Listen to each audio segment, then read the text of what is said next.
An off game for Trae Young, and by off, I mean first time ever in the playoffs that he's had single-digit scoring with just 8 points. Shot 8% from the field, had 6 turnovers, just 4 assists, tied for his lowest percentage in a game ever. Here's Trae Young on his 8 points on 1 for 12 shooting.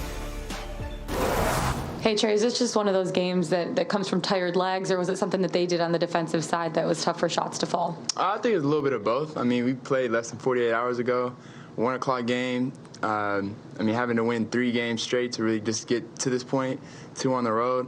You can definitely feel, talking to guys, you definitely feel the heavy legs, but you got to give them credit. They came out aggressive, they were off, and they came out with a lot of energy, and they fed off the energy from the crowd, and just made some shots and made plays. So you got to give them credit, too.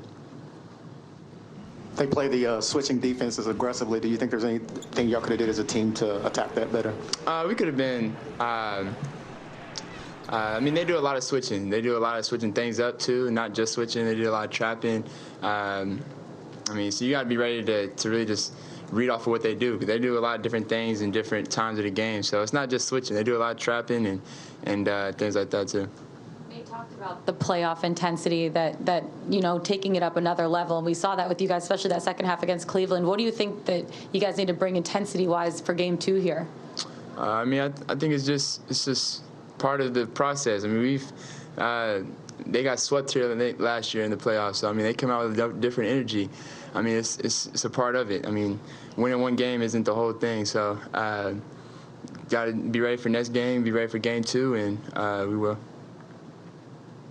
Trae, most of the time, any game on any given night, you're playing against 2-3 defenders that they're bringing at you. There's nothing defensively that you haven't seen. Mm-hmm. Take me through the process for you when you go through film in terms of making adjustments you need from Game 1 to Game 2, and how confident are you that you'll be able to switch things around? I'm very confident we're going to turn this around, first of all. And then second of all, whenever teams are trapping and doing things like that, it's not necessarily just me. I got to make sure my teammates are in the right place, and bringing JC back tonight.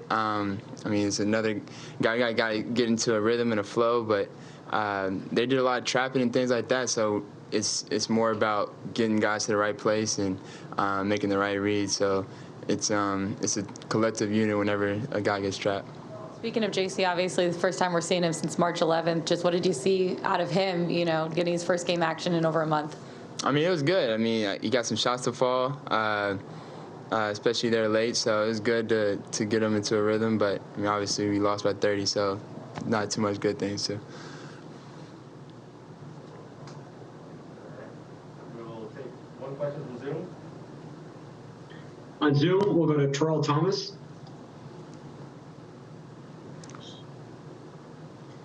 Trae, of course, with the experience that you gentlemen have from last year's playoff run, we know you guys are capable of bouncing back, but just kind of following up on what will be key for Game 2, what are you expecting out of your teammates, and what are you expecting with having another game with JC in the lineup? We obviously got to go back and to the drawing board and get some things switched up and just be ready to play.